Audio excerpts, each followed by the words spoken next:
Nós estávamos conversando ontem sobre o grande conflito, o ataque do dragão, né?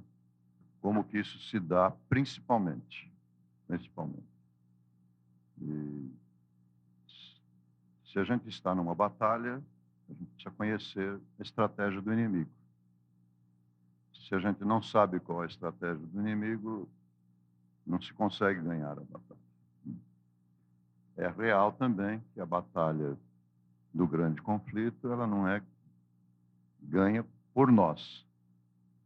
Quem combate essa batalha é Cristo, não é? A divindade, são os anjos de Deus, que é uma batalha acima de nossas forças. Mas a gente precisa entender como ela se dá ao nível da nossa pessoa. E aí nós temos uma parte a desempenhar, especialmente no que chamamos de escolhas. Escolhas. Isso desde lá do Éden, desde o comecinho, está lá. A situação do grande conflito se apresentando e Eva e Adão fazendo escolhas. E nós sabemos os resultados dessas escolhas. Então, nós somos livres para escolher, mas somos prisioneiros das consequências.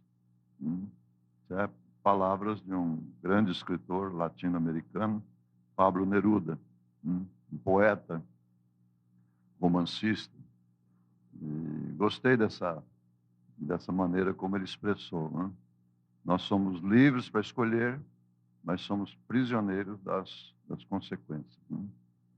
E a gente não precisa escolher de forma errada, porque a gente não escolhe no escuro, né?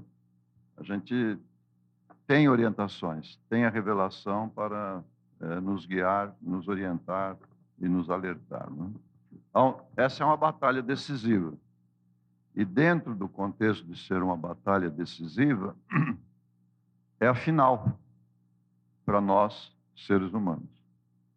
Não só é o momento final da nossa existência, né? Temos pouco tempo para viver neste mundo, mesmo que sejam jovens, é pouco tempo, porque o tempo passa muito rapidamente, né? E o que tem pela frente é a vida eterna, né? O novo céu e a nova terra. Mas é o último momento, é uma batalha decisiva do último momento para a Igreja de Deus nesta terra. Que quando a gente olha as profecias do Apocalipse, você tem o período histórico das 7 igrejas, né? Nós estamos no último período. Tem os 7 selos, tem as 7 trombetas, não tem 8ª igreja no Apocalipse, são 7 igrejas históricas, né?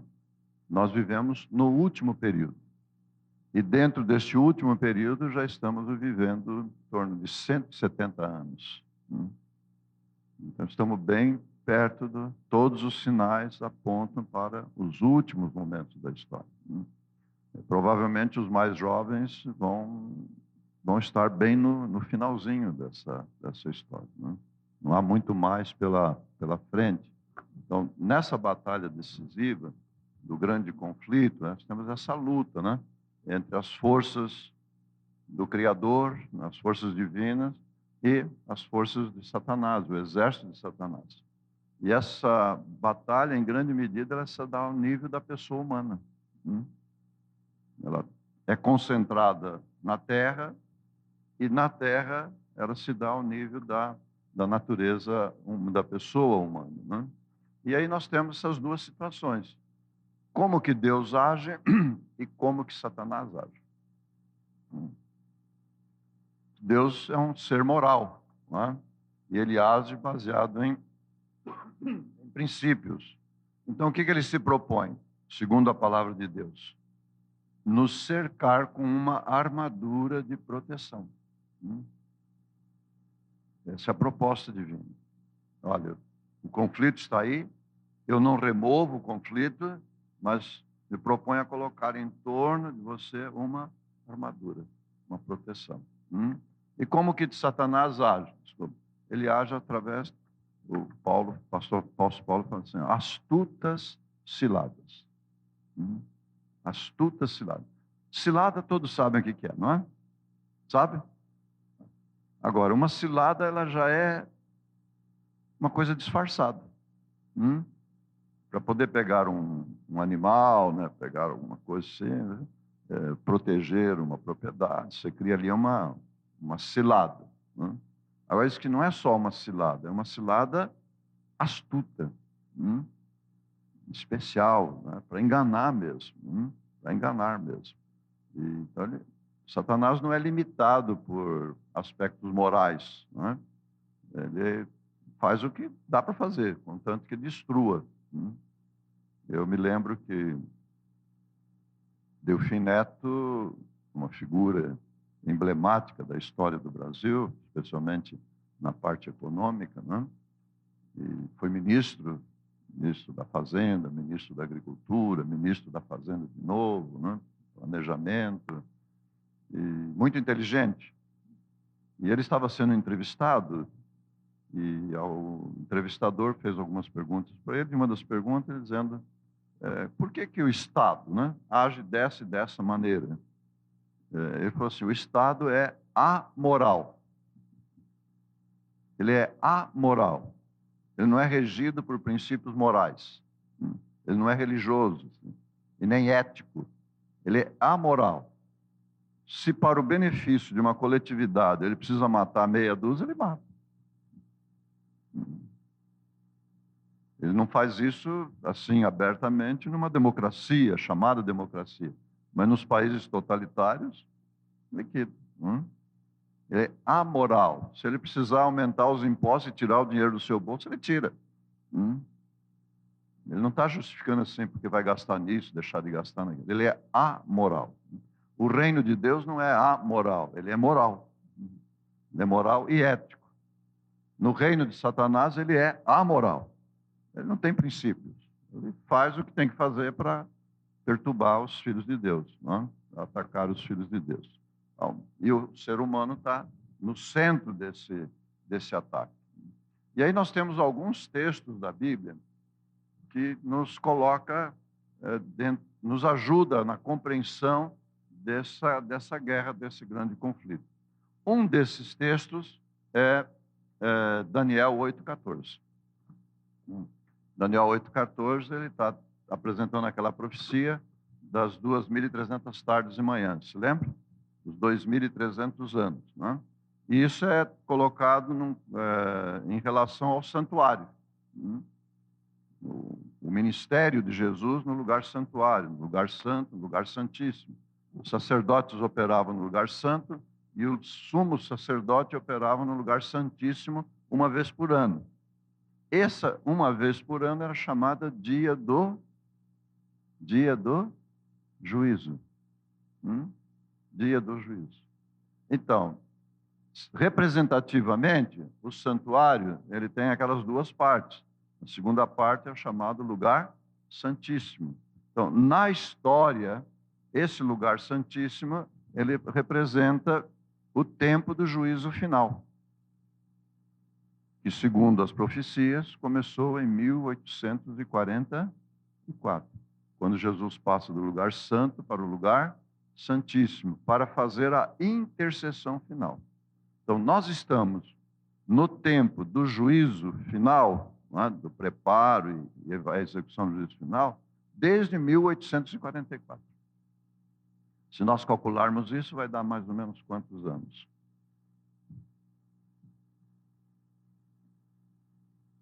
De 84 a 900, a gente tem 16 anos, não é? É isso? E depois nós temos mais 122 anos, não é que nós estamos, né? Não, 84 para 90 dá 56 anos, não é? 56 anos. Mais 22 desses séculos, nós temos 78 anos. Então, nós já estamos dentro do contexto do juízo final, não é? Da chegada, da execução do juízo final para esta terra, com a volta de Jesus, há 178 anos.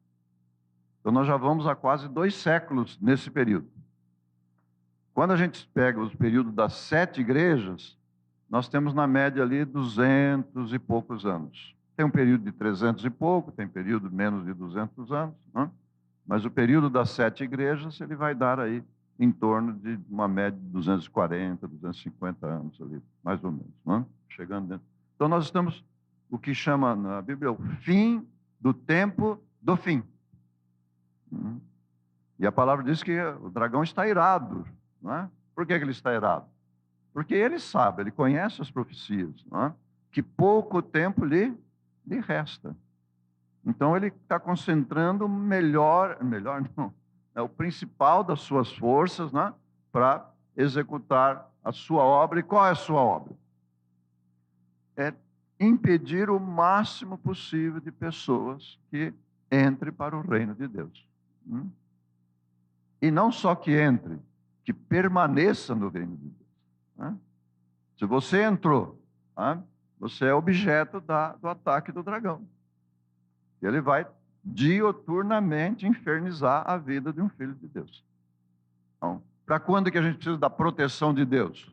Quando que a gente precisa? Dioturnamente. Então, e Deus criou um plano de proteção para nós. E o plano de proteção, ele está conectado à mensagem de saúde. O plano de proteção de Deus, ele está, vamos ver isso até ao final da segunda aula, né? O plano de proteção de Deus está conectado à mensagem de saúde. Se a gente retira a mensagem de saúde, é como estar na guerra sem proteção. Não é dramático isso? Então, a mensagem de saúde, ela tem muito pouco a ver com evitar doenças e curar doenças. Ela tem esse benefício. Ela tem esse benefício. Mas é um benefício menor. O benefício maior da mensagem de saúde é nos dar proteção no contexto do grande conflito, dos ataques do dragão. Bom, outro texto que aparece nas Escrituras que nós usamos dentro desse momento, Apocalipse 12, 17, que já mencionamos, a gente vem mencionando, o ataque do dragão, não é? E o dragão irou-se contra a mulher e foi fazer guerra ao resto da semente, não é? E aí vem a identificação desse movimento. Os que guardam os mandamentos de Deus e têm a fé de Jesus. Não é? Tem os mandamentos de Deus e a fé em Jesus. E colocamos junto com isso também Romanos capítulo 12, 1 e 2. Não é? Se vocês tiverem a Bíblia aí, vamos abrir. Embora a gente saiba, assim, conheça bem esse texto, mas vamos rememorá-lo. Rememorar que é muito importante. Rogo-vos, Romanos 12, 1 e 2. Romanos 12, 1 e 2.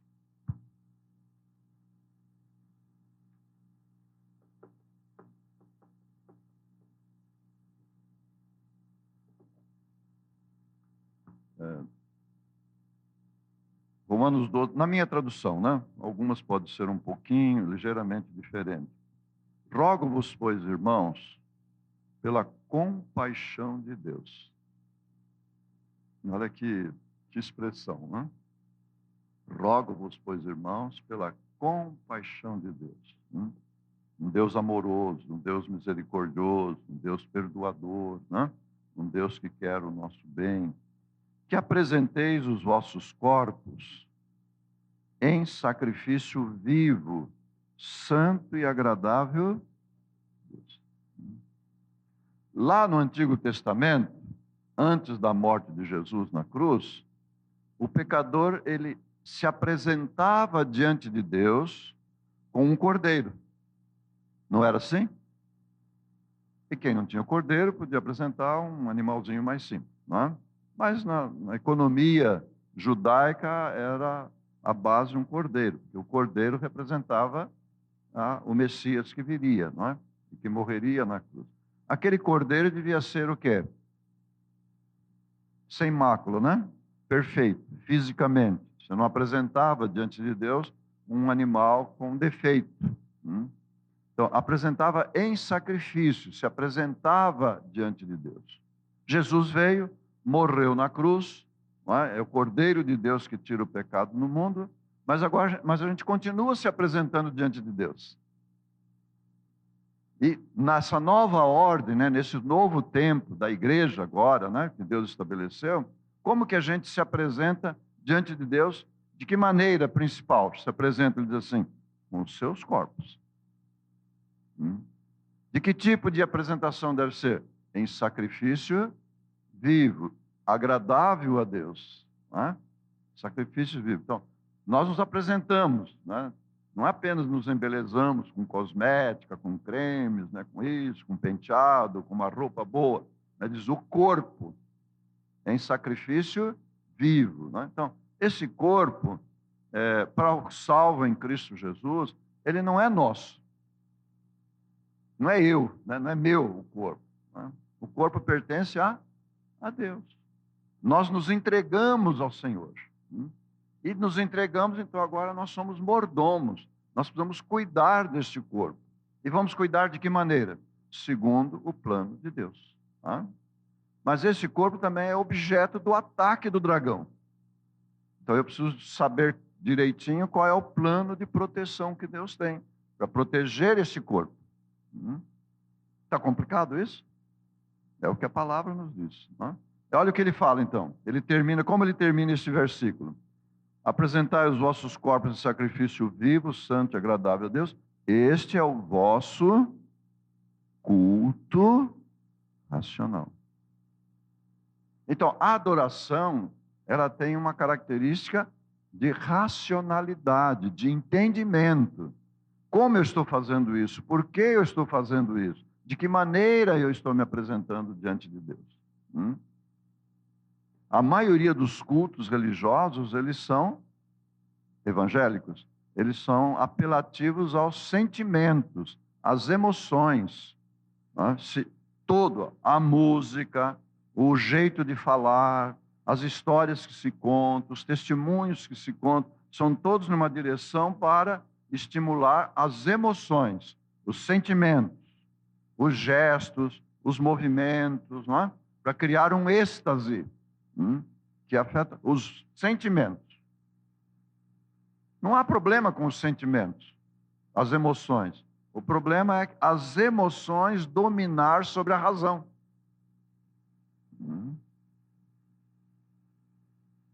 No culto verdadeiro, as pessoas vão ter sentimento. Lógico, quando eu vejo de maneira maravilhosa como eu fui feito. Aí eu estudo, né, como funciona essa fisiologia, como tudo opera. Eu me emociono com isso. Né?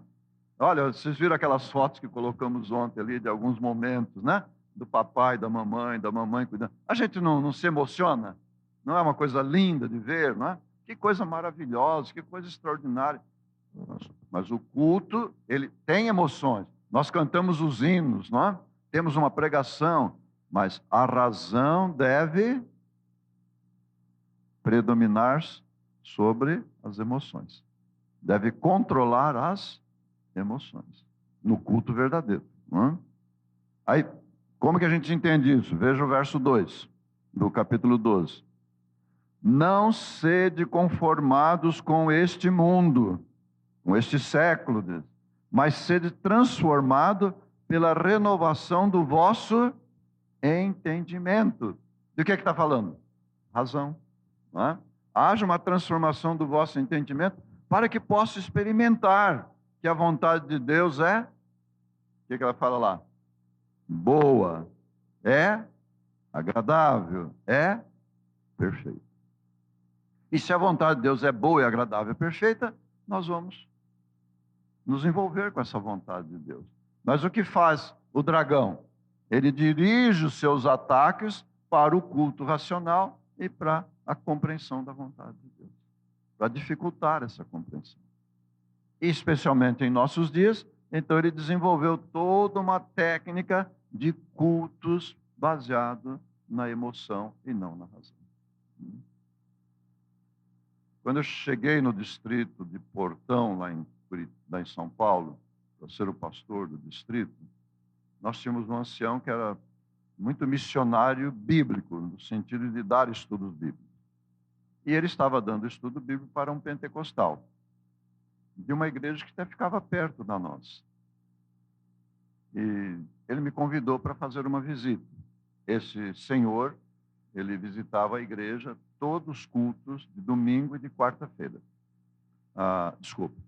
De sábado e de quarta-feira. Então, o nosso irmão achava que ele estava já preparado, né, para... Aí fomos conversar com ele lá, o pastor, né, o ancião, fomos lá, conversamos bastante, lemos a Bíblia, fiz muitas perguntas para ele, não tinha nenhuma dúvida. Nenhuma dúvida. A lei tem o seu papel, a salvação é em Cristo Jesus, não é? Eu aceito tudo isso. E quando que o irmão vai, né? Nós temos um batismo em tal data, diz, pastor, não vai levar mal, ele disse, muito educado, um homem simples, mas muito educado.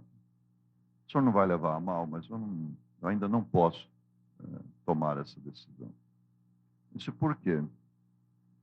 Porque eu fui curado na igreja, a igreja que a gente conhecia ali do lado, tinha um nome, não me lembro o nome. Eu fui curado. Eu sei que a doutrina que vocês apresentam é a verdade. Mas eu fui curado lá. Sim, mas o que tem? Isso aqui, se eu ficar sem ir lá na igreja 2 semanas, a doença volta.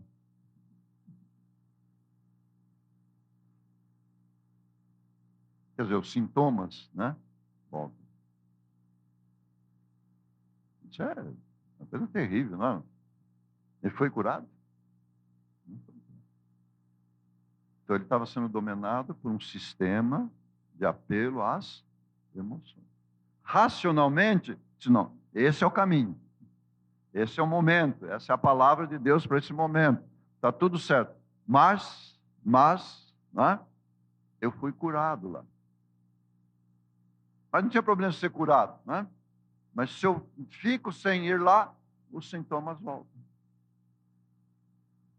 Então, esse nosso querido irmão, amigo, estava tomando uma decisão baseada nas emoções, nos sentimentos. Não era um culto racional. E não é, e tanto é que você vê que é uma festa aqueles movimentos, porque no mundo, né, também controlado pelas emoções, as festas, as drogas e tudo isso, a bebida, não é para emoções, não é? Os divertimentos, os filmes, tudo isso é para mexer com as emoções, ocupar a mente, não é? Até as eleições, não é? Que deveria ser um momento de racionalidade, de analisar, tomou conta das emoções, e não é só no Brasil. É na Inglaterra, é na França, é nos Estados Unidos, tomou conta pelas emoções. As pessoas não param para analisar, não é? Olha, esse candidato aqui representa tal partido, esse candidato tal partido. O que esse partido defende? Qual é a doutrina desse partido? Quais são os propósitos? O que ele quer alcançar quando chegar lá no poder? Não, mas nós somos levados pelas emoções. E você tem aí uma nação decidindo pela emoção. E quando decide pela emoção, a gente pode se dar mal. Pode se dar mal. Especialmente o adventista, ele precisava ver isso. Entra lá na internet, baixa o programa do partido. O que vocês querem fazer quando estiver lá no poder? É uma coisa impressionante. Impressionante o que está aí. Então, de certa forma, Satanás conseguiu se introduzir no mundo, levando esse lado, que a emoção domina a razão. A paixão domina a razão. E aí vem uma série de malefícios, de dificuldades. Não é? Bom, então, pegando Romanos capítulo 12, 1 e 2. Vamos repetir isso. Não é? Eu coloquei aqui 3 colunas. 3 colunas fundamentais ali, básicas, né? 3 colunas. Rogo-vos, pois, irmãos, pela compaixão de Deus, que apresenteis os vossos corpos. De que maneira? Se isso vivo, santo e agradável a Deus, não é? Que esse é o vosso culto. Que tipo de culto? Racional, não é? Para que possais compreender que a vontade de Deus é o quê? Boa, agradável e perfeita. Percebem? Quando a gente coloca assim, como vontade de Deus e culto está conectado com o corpo. E aí ele vai dizer que haja uma transformação da vossa mente, que haja uma transformação do vosso entendimento, haja uma transformação do vosso entendimento. Depois vai aparecer a mente lá em cima. É essa estrutura que está sob o ataque do dragão.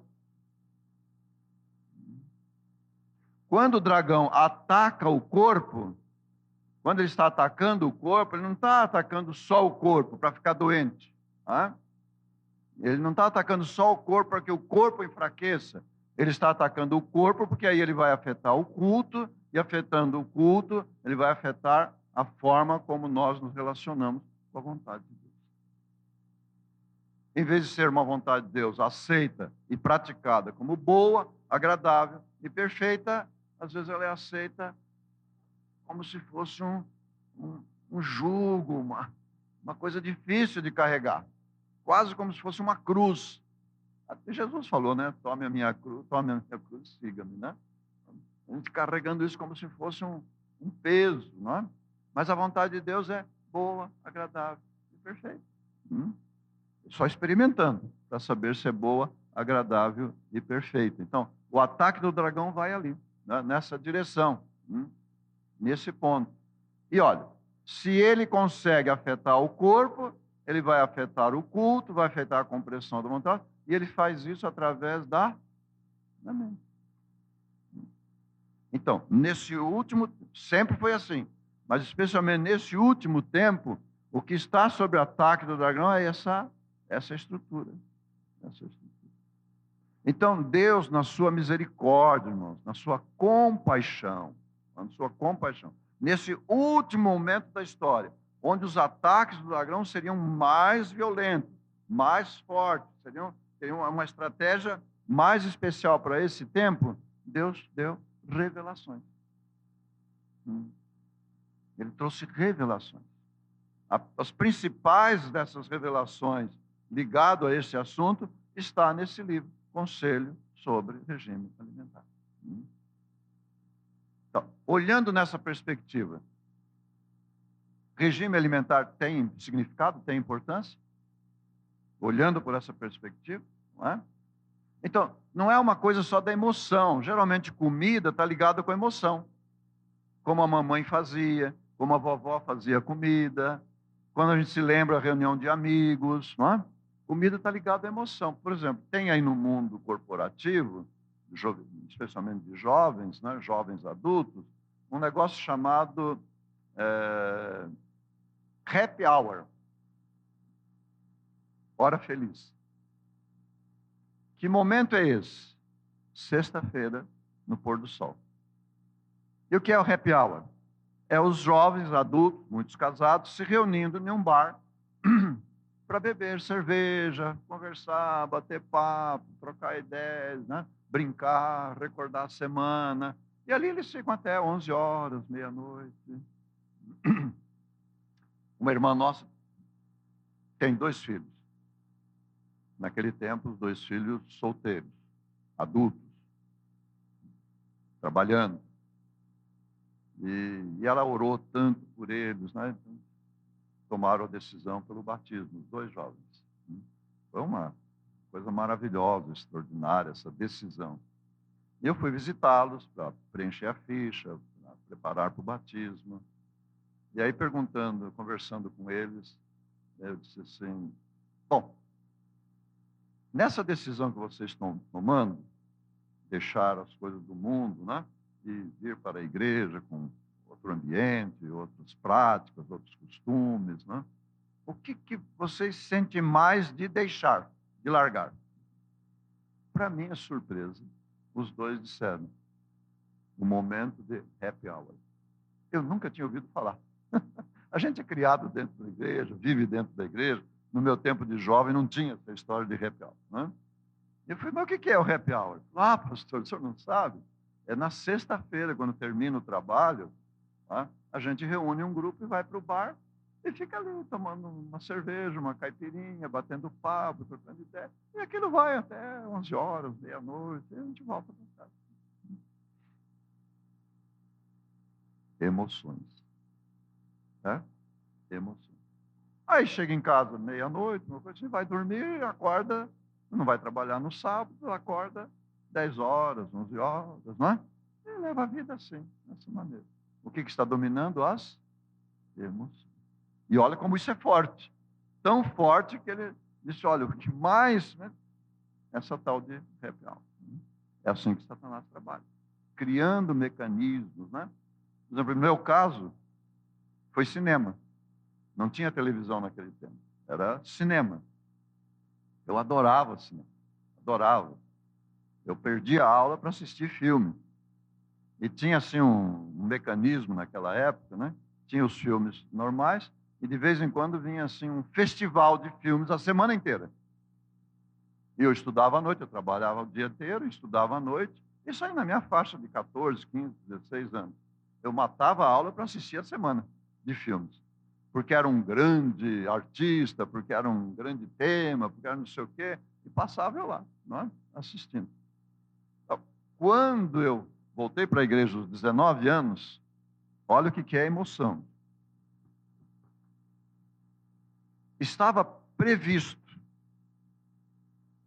o chegar, porque naquele tempo era assim, né? Hoje já é diferente, né? Os filmes vinham naquelas latas, né? O filme rebobinado ali. Era filme mesmo, né? Fotografia ali, né? Aqueles rolos. E o filme chegava no Brasil, ele passava primeiro aonde? São Paulo. E não tinha muitas cópias, não faziam cópia para lançar no Brasil inteiro. Eram poucas cópias. E tudo aquilo era um custo muito alto. Então, quando apresentava o filme em São Paulo, para chegar lá em Maringá, eram 3 meses. 3 meses. Bom, estou eu agora, porque eu não tinha problema com a doutrina. Eu fui evangelizado na doutrina adventista dos 10 aos 12 anos. Tá? Frequentei a igreja dos 10 aos 12 anos. E durante o período que eu fiquei fora da igreja, que foi dos 12 aos 19, eu fiz todos os cursos da Voz da Profecia. Todos eles. E naquele tempo da Voz da Profecia, que era dominante no rádio, né? Você tinha os cursos mais simples e tinha os cursos mais avançados. E um dos cursos mais avançados era o estudo do grande conflito. E a gente fazia lá 20 ou 24 lições, junto com a Bíblia e o grande conflito. E nesse período eu li todo o Desejado de Todas as Nações. E eu li a Bíblia umas 3 vezes, completa. Mas eu não ia na igreja. Não ia na igreja. Mas então, quando eu voltei para a igreja, eu não precisava ser doutrinado, aquela coisa toda, né? Era voltar a batizar. Mas tinha aquele filme que tinha chegado em São Paulo e que ia demorar 3 meses para chegar em Maringá. Vocês acreditam? Se não quiser acreditar, não acreditam. Eu programei o meu batismo para daí 3 meses, depois de assistir o filme. Emoção. Emoção. E o filme chegou. Olha que eu parei de assistir aula ao sábado. Parei com isso, parei com aquilo, parei com aquela outra, tudo bem, mas eu tinha que esperar chegar aquele filme, né, para poder aí me batizar, para nunca mais assistir, ir para o cinema. Nunca mais ir para o cinema. E, de fato, eu nunca mais pisei num cinema para assistir um filme, depois daquilo. Mas eu esperei os 3 meses. Você diz assim, mas pastor, mas que coisa absurda. Ah, se Deus não fosse um Deus misericordioso. Como é que diz a Bíblia? As misericórdias do Senhor se renovam a cada manhã. E, por causa delas, não somos consumidos. Chegou o dia do filme. Não foi o batismo, chegou o dia do filme. Estou eu lá, então, na frente do cinema. Meio envergonhado, porque e se alguém me visse? Talvez você não está se preparando para o batismo, né? E eu ali naquele meio, e estava assim, pinhado de gente. Todo mundo ali, um espremido no outro, esperando, porque eu acho que teve 4 ou 5 sessões. Era um filme fabuloso que ia passar, né? Um artista, assim, renomado da época. Não me lembro. Eu só me lembro de uma coisa. Entrei, assim, espremido, né? Fiquei esperando toda uma sessão, nós ficamos ali esperando, tudo amontoado, esperando, para aquela sessão terminar, o público sair para entrar esse outro público. E eu estava ali, espremidinho, fiquei lá, ali, aguentando, quase 2 horas. Né? Eu queria assistir. Entrei, me assentei, o filme passou. Na saída, as pessoas maravilhadas com o filme, encantadas com o filme. Que coisa extraordinária. Como que fulano agiu, aquela cena e aquela outra. E eu olhando para aquilo, para mim o filme foi uma porcaria. Foi uma coisa sem graça. O que eu vim fazer aqui? Mas que estupidez. Adiar um batismo. Emoção. Então, comida, irmãos, está muito ligado à emoção. Mudar um hábito, às vezes pode parecer para a gente que você está traindo a história da sua família. Alguns que tiveram, italianos têm isso, né? Comida, eu não tive porque a gente viveu longe, mas a vovó juntando a família, fazendo a comida do domingo, né? O frango, a macarronada. Estou falando de italiano. Cada cultura tem o seu jeito. A cultura nordestina tem o seu jeito, né? E reúne, e lá, estão comendo, aquela festa. Então, a gente, quando pensa que tem que fazer alguma mudança, a gente se lembra dessas coisas.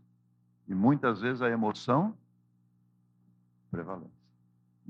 E Satanás sabe lidar com essas coisas, sabe lidar. Graças a Deus, a gente tem um Deus misericordioso, não é? Ele dá tempo para a gente fazer as coisas. Então, nesse livro, irmãos, nós temos, Deus traz as revelações e orientações de como Satanás ataca. E o que ele ataca? É aqui, ó, o lobo frontal. Por que ele ataca o lobo frontal? E ele usa uma estratégia para isso. Mencionei ontem para vocês. Qual é a estratégia? Que está revelado ali no conselho. Seu mais forte poder sobre o homem ele exerce através do apetite. Essa é a bomba de hidrogênio que ele tem lá, né? Que através do apetite vai afetar o cérebro, vai afetar a mente e vai desestruturar o quê? A adoração. É um míssil que entra e explode, né? E vai desestruturar o edifício da adoração. Olha, coisa impressionante, né? Mediante o apetite. O que é um apetite pervertido? Um apetite contrário às leis naturais. O apetite ele é regido pelas leis naturais. Tá? Quando é contrário às leis naturais, ele é pervertido. Não corresponde ao plano. O mundo seria corrompido. O mundo, né, seria corrompido. Então, guarde isso na mente.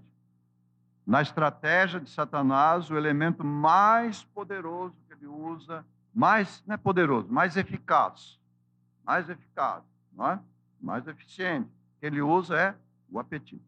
Através do apetite, né? Ele vai atingir o lobo frontal, vai atingir a mente, né? Isso é como mísseis. Na linguagem de Paulo, ele chama de dardos inflamados. Lembra? Que Satanás atira dardos inflamados. Não é? Nós temos uma linguagem contemporânea aqui, não é? É como mísseis. E não foi eu que inventei isso, não. Foi num curso, alguém usou essa expressão. Pastor, isso é como um míssil, né? Um míssil que penetra, né? E aí explode e destrói, né, a estrutura da adoração. Né? Então, Vai aparecer agora aqui alguns desses mísseis que ele usa. Mas ele tem objetivos. Mencionei isso para vocês ontem, né? Qual é o objetivo? Levar debilidade física e adormecer o lobo frontal. Levar a debilidade física e o enfraquecimento e degradação e adormecer. Então, nesse aspecto, o Sr. White diz assim, a doença é convidada. Nesse aspecto, não no aspecto que os pentecostais falam. Porque eles não dizem lá que doença é alguma coisa do demônio. Então, que você tem que expulsar o demônio para sarar, para curar. Não. Eles não estão errados em dizer que é uma obra do demônio. Só que eles trabalham a emoção. Dentro do culto, como exposto pela Bíblia, pela Igreja Adventista, a doença tem origem numa ação estratégica de Satanás através do apetite. Então, se nós não sabemos, não conhecemos essas leis, não entendemos esse assunto, em cada refeição que tomamos, nós estamos convidando a doença para vir. Eu vou dar um exemplo que não tem nada a ver conosco aqui. Fumar. A pessoa fuma 1 ano, 2 anos, 10 anos, 20 anos, aparentemente não tem nenhuma doença grave. Mas ao fumar diariamente, 1 maço, 2 maços de cigarro por dia, ele está o quê? Convidando a chegada de um câncer. Um câncer do pulmão, um câncer do cérebro. Meu pai teve um tumor do cérebro, morreu com 47 anos. Meu sogro teve um câncer do pulmão, morreu aos 82 anos. Fez cirurgia, aquela coisa toda, né? Mas foi afetado por um câncer. Tanto meu pai quanto meu sogro, eles foram convidando essa enfermidade ao longo dos anos.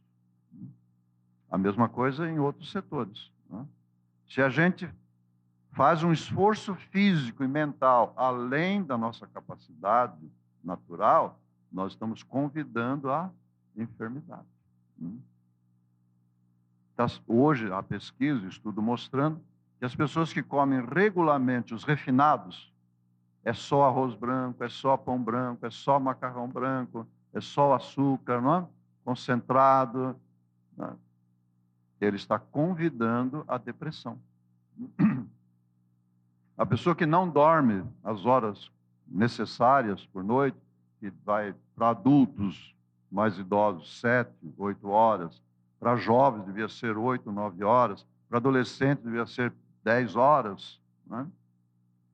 Ele está convidando enfermidades, está convidando a depressão. Eu não sei se vai ser possível, mas acho que à noite talvez eu apresente isso. Pesquisas feitas em universidades nos Estados Unidos mostram que quanto menos se dorme à noite, mais pensamentos suicidas. Quanto menos se dorme à noite, maior é o índice de suicídio, de prática dos pensamentos suicidas. Então, está convidando. Então, nesse aspecto, a doença é resultado de uma obra satânica. Deus nunca é responsável pelas doenças que a gente tem, né? Ele pode nos curar, ele pode nos preservar, mas não é ele o responsável por enfermidade, né? Esse é o ponto. A enfermidade é uma obra de Satanás para destruir as pessoas, né? Enfraquecer as pessoas. Se enfraquece, afeta a mente, e vai afetar a adoração. Então, nos estudos da fisiologia, eles mostram o quê? Que o lobo frontal é a sede do que é chamado de espiritualidade, de moralidade e de vontade. Olha lá, os nervos do cérebro, que se comunicam com todo o organismo, são os únicos meios pelos quais o céu se pode comunicar com o homem e influenciar a sua vida mais íntima. Quando eu li isso aqui pela primeira vez, eu já era adulto, já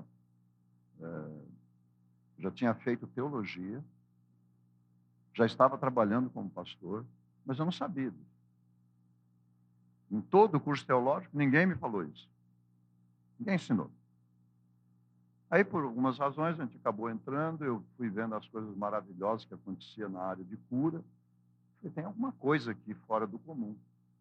Ver tantas curas, primeiro, na minha vida, na vida da Elisa, na vida do meu filho. Mas que coisa impressionante isso. Aí fui para estudar o que a revelação falava. E dentro desse estudo, encontrei esse texto. Falei, mas os nervos cerebrais, eu nunca ouvi falar isso. Eu tinha estudado, eu tinha feito, na época, o ensino médio chamava científico. E já no meu tempo, depois acabou e está voltando agora, o científico ele era dividido por áreas. Nessas áreas, se queria fazer medicina, você já pegava uma área, onde tinha mais biologia, mais física. Mas se queria fazer humanas, você pegava outra área de estudo. Parece que está voltando esse assunto de novo, né? E eu fiz baseado num programa do ensino médio, né, para me preparando para fazer medicina. Então, eu tinha estudado durante 3 anos bastante sobre biologia, sobre alguma coisa. Mas eu não lembrava. 8 ou 9 anos depois, não havia nada sobre estudos cerebrais. Não, também não tinha internet, não tinha Google. Aí eu peguei o meu livrinho de 3º ano do colegial, do científico, e fui ver. E estava lá o sistema nervoso autônomo, os 12 pares de nervos que vêm pela coluna e que se liga com todos os órgãos do corpo. Então, já existia estudos de fisiologia quando eu tinha 25 anos, 27 anos. E ele já mostrava lá. Claro que esse livrinho que apresentava, esse livro de ciências, né, você não ligava isso com a adoração. Qual é a diferença dos livros da revelação e os livros técnicos? É que os livros da revelação, ele associa a fisiologia com adoração. Agora, se eu pegar o livro Conselho sobre Alimentar, para ler só porque não ficar com câncer, não ficar com isso, é provável que eu vou ficar frustrado. Porque a ênfase dele não é o bem-estar físico. A ênfase é a adoração. Compreenderam? Espiritualidade. E o que significa espiritualidade? Desenvolvimento espiritual. É desenvolvimento da natureza amorosa. E tudo que o dragão quer evitar é uma geração de pessoas à imagem e semelhança de Cristo. Pessoas de natureza amorosa. Tudo que ele quer evitar é isso. Porque a natureza amorosa conquista. Não é? Ela conquista. Então, essa relação aqui, todos os 12 pares de nervos estão aqui e eles ligam com todos. Eu mencionei para vocês, não é? Que 3 sistemas estão ligados a isso aqui. O estômago, os pulmões e o coração. Então, o que diz a revelação? Que o céu se comunica por um meio, um único meio. E qual é esse meio? É o cérebro, através desses pares de nervos, que vem a influência celestial para atingir cada órgão do corpo humano. Então, vir para o templo adventista, na quarta-feira, que é um culto de oração, e pedir uma cura, sem levar em conta o que está acontecendo através do apetite aqui, essa cura não vem. E é por isso que as pessoas vêm uma quarta, vêm segunda quarta, vêm terceira quarta, vêm um ano quarta-feira, e pede, e pede, e pede. Eventualmente temos lá uma situação que... Mas, em geral, continua. Aí a gente diz o seguinte: esse é um culto sem poder. Aí quem vem no culto de quarta-feira? Meia dúzia de gato pingado. Não é isso? Porque é um culto sem poder. A gente já canta meio desanimado, né? A igreja às vezes está com aquela luzinha meio fraca, meio escura. O pregador está desanimado também, porque ele chega lá, tem meia dúzia de pessoas, porque geralmente o pregador fica animado quando tem bastante gente. Mas se tem pouca gente, nada. Ele diz, às vezes o pregador se esquece que lá está um jovem que vai ouvir a mensagem e 10, 15, 20 anos depois vai fazer uma grande obra. 2 jovens em Manaus, um deles foi até meu genro por um período de tempo, né? Estavam cruzando o rio Amazonas de balsa e tinha 2 jovens adventistas. E eles começaram a conversar, os 2 jovens com as 2 jovens. 2 amazonenses com 2 paranaenses. E ali elas começaram a introduzir a mensagem. E deram para eles o livro Desejado de Todas as Nações. Esses 2 jovens chegaram em casa e começaram a ler o livro. Gostaram. Começaram a lembrar das outras mensagens que eles receberam. E procuraram a igreja adventista. Procuraram aqui, procuraram lá e acharam uma igreja. Aí eles foram num culto. Primeiro culto da igreja adventista. Quarta-feira. Aquela meia dúzia de gente. O que o pregador falou? O assunto dele, comida. E falou sobre soja. Os benefícios da soja. Aí eles voltaram para casa. A mãe era uma pessoa assim, muito ligada à igreja católica, prestando serviço, e não era uma senhora assim. Ela tinha empregada que fazia as coisas. Uma família já de posses, né? E o pai trabalhava dia e noite lá na lanchonete dele, lá no centro de Manaus. Então eles cresceram meio assim nas mãos das moças, das senhoras que cuidavam. Mas eles falaram, bom, elas não sabem fazer leite de soja, então nós vamos fazer leite de soja. Aí o que eles fizeram? Pegaram a soja, deixaram de molho, como foi explicado, né? Aí, você sabe, quando a gente ouve uma coisa, a gente entende metade ou 1/3 do que foi explicado, né? Aí eles botaram a soja de molho, deixaram de manhã cedo, botaram no liquidificador, bateram, esquentaram e tomaram. Disse, nossa, mas que porcaria que é isso aqui? Que negócio sem graça que é essa soja? Não, mas o pregador lá falou que é boa, então vamos tomar, né? Aí eles conversaram aqui e acolá e descobriram que não era daquele jeito de fazer leite de soja, né? Tem uma técnica, você tem que preparar, você tem que temperar, né? Bom, mas os 2 se tornaram adventistas. Os 2 se tornaram adventistas. Posteriormente, esse que foi meu genro se afastou, mas o outro tornou-se pastor, evangelista. O período de colportagem estudante, ele foi o campeão de colportagem na região amazônica. Aí ele se formou, foi trabalhar, teve anos que levou em torno de 1000 pessoas ao batismo. Bom, Deus tem maneira de nos conduzir, tem maneira de nos dirigir. É um jovem, está ali, parece que não dá nada, não está com atenção, uma coisa assim. Mas eu posso ser um pregador, tiver 3 pessoas, 2 pessoas, 1 pessoa, você vai falar com ela como se tivesse 1000 pessoas. Mas os nossos cultos, você vai num culto, já foi num culto pentecostal, já viu, tem ideia de como que é? É uma festa. Eles têm banda, têm orquestra, e os pregadores falam animado, fala mentira, mas fala mentira animada, e motiva, e canta, e balança os braços, tem lugar até que rola no chão, e faz aquela festa, e isso produz hormônios bons, endorfina, beta-endorfina, serotonina, e essas coisas tiram a dor, essas coisas dão uma sensação de bem-estar. Então a pessoa está em casa, lá meio depressiva, abatida, acanhada, não é? Aí ele vai para um culto desse. Quando ele está em casa, o que gera nele, porque ele está lá abatido, acanhado, fechado, é adrenalina. Noradrenalina. Aí ele fica mais abatido, mais depressivo.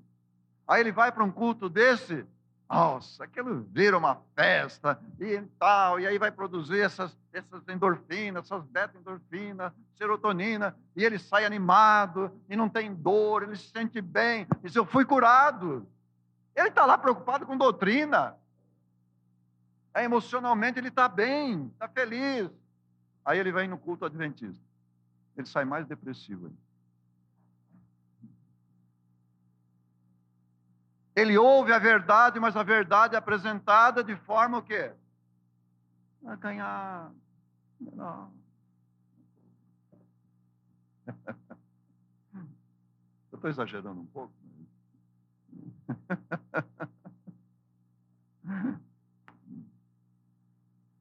Aí, irmãos, cura mesmo. Fora os enganos, né? Eu estava de férias e eu gosto de andar. Ultimamente andei meio parado, estou tentando retomar, mas eu gosto de andar. Eu estava na minha cidade, estudante ainda de teologia, e fui andar pela cidade, ver os lugares antigos, onde eu comecei a trabalhar com 8 anos de idade, catando, separando café. Né? Era na mão que a gente separava o café ruim do café bom, coisa, né? O grão de café. Né? E com 8 anos eu estava ali, ganhando um dinheirinho. Tinha uma fábrica de vela, embalando vela, estava lá fazendo alguma coisa lá e ganhando um dinheirinho. Eu gosto quando eu vou a Maringá, cidade onde eu cresci, né? Eu gosto de rever os lugares antigos, né? Onde eu nasci não, eu nasci em São Paulo, onde nós moramos. Cada lugar, até recentemente ainda tinha casa lá que eu morava, ou outra ainda existe, né? E numa dessas andanças, que eu estava lá de férias, eu passei na frente de uma igreja pentecostal construída na forma de uma arca. Eu falei, eu estou fazendo teologia, eu vou ver como é que é esse negócio aqui. Né? Entrei. Aí eu assisti o culto. O pregador ele dizia assim. Primeiro, ele gastou quase 40 minutos motivando as pessoas a darem dinheiro. Ele começou lá com, olha, para aquele tempo, né, era cruzeiro, né? Ele começou com um valor que equivalia a uns 3, 4 salários mínimos. E teve gente que foi a frente. Pouquinho. Devia ter umas 400 pessoas no culto à tarde. À tarde. Dia de semana, à tarde. Estava cheio o tempo. Aí ele foi baixando o apelo dele. Foi baixando, até chegar a um ponto assim, talvez do equivalente hoje a uns R$50. Não menos do que isso. Porque menos que R$50 é desonra uma oferta a Deus para eles, né? Bom, olha, foi quase 40 minutos. E aí ele dizia assim, nós vamos orar pelos enfermos. Vamos orar pelo enfermo. E continuava o apelo para trazer os recursos. Finalmente esgotou, né? O apelo. Ele desceu até o limite. Então agora vamos orar. Aí ele começou a orar. Assim, Deus está me revelando que aqui à direita da igreja tem uma senhora com dor nas costas e isso é câncer. Ó, qual é a senhora que não tem dor nas costas?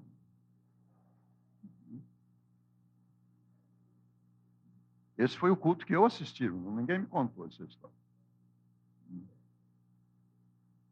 Mas Deus revelou para ele que era câncer.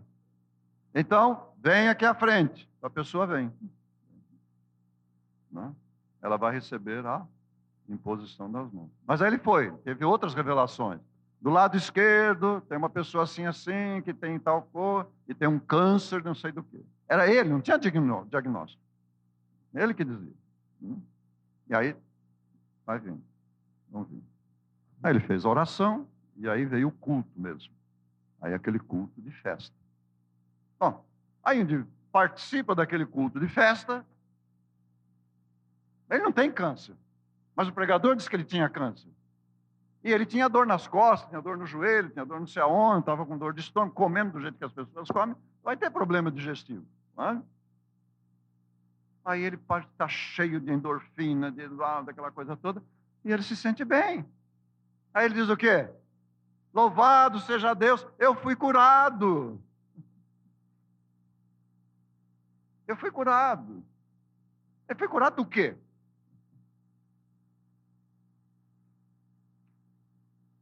Um senhor se converteu em um curso desses que eu estava ministrando.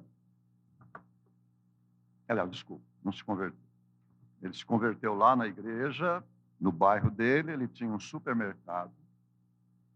E quando ele começou a estudar o evangelho, viu que não podia vender álcool, nem cigarro. Aí ele tirou essa parte do mercado. Aí ele aprendeu que não podia comer carne de porco. Aí ele tirou tudo que tinha porco. Aí ele veio fazer o curso. Aí ele falou, tem que fechar o mercado. Tem que fechar o mercado, porque o que eu vou vender? Vou estragar a vida das pessoas, a saúde das pessoas. E vendeu. Aí ele alugou o prédio. Está na hora, né? Alugou o prédio. Aí ele tinha a renda do prédio. Mas ele ficou tão entusiasmado com a mensagem de saúde, que ele começou a estudar, e ele era um camarada dinâmico, falava bem. Aí começou a fazer palestras de saúde. E começou a fazer palestra, ele falava bem, se expressava bem, dizia coisa com coisa, né? E começou a vir bastante gente. E aí as pessoas começaram a se consultar com ele. Leigo. Começou a se consultar porque ele era entendido nas coisas naturais. Aí ele foi lá e fez um cursinho de leitura da íris. Já ouviram falar disso? Isso não tem que ver com a obra de Deus, mas ele fez um curso. E as pessoas se encantam com isso. Aí o que ele fazia? Esses cursos da leitura da íris, tem um mapa da íris, dos olhos, e cada pedacinho do olho representa um órgão do corpo humano. Tudo no nosso corpo afeta tudo. Agora, essa história de que na íris você tem o desenho de todos os órgãos do corpo humano, quer dizer, esse ponto aqui em cima, eu vou ilustrar, né? Não estou dizendo que é assim. É o pulmão. Esse ponto aqui embaixo é o coração. Esse ponto à direita é o rim. Esse ponto aqui é o fígado. Aí ele chega lá, a leitura da íris é assim. Não é médico, não leigo, né? Abre o olho, olha direitinho. Aí diz, você está com câncer no fígado. Você está com câncer no pulmão. Adventista, naturalista. Aí foi fazer uma consulta. A avó, a mãe e a filha. Acho que a avó estava com algum problema e foram lá, a mesma coisa. Assim, depois que terminava a consulta, então ele tinha umas garrafadas. Chamava isso tratamento natural. Isso não é tratamento natural. Né? Garrafada. Mas ele não fez o curso com o senhor? Fez. Mas ele não deu atenção a essa parte espiritual, da adoração, que era importante. Ele se encantou com a cura. E começou a se encantar porque agora ele começou a vender produtos que ele fabricava. Só ele tinha aquelas garrafadas, fazer aquelas misturadas, que era para curar. Aí curava todas as doenças. Mas de que maneira? Que doenças que ele curava? Olhando na íris. Só que essas 3 senhoras eram de uma família onde tinha médicos. Chegaram em casa e contaram. A avó tinha filho, né? A mãe tinha filhos, né? E a filha era de uma família que tinha médico. Aí eles falaram, bom, foram até gentis. Olha, se aquele senhor disse que vocês estão com câncer, vão fazer os exames de laboratório. Aí fizeram todos os exames e tal. Não tinha nada de câncer. Nenhuma das 3. Aí voltaram lá conversar com ele. Não elas, alguém da família. Sabe qual foi a resposta dele? Não tem, mas vai ter.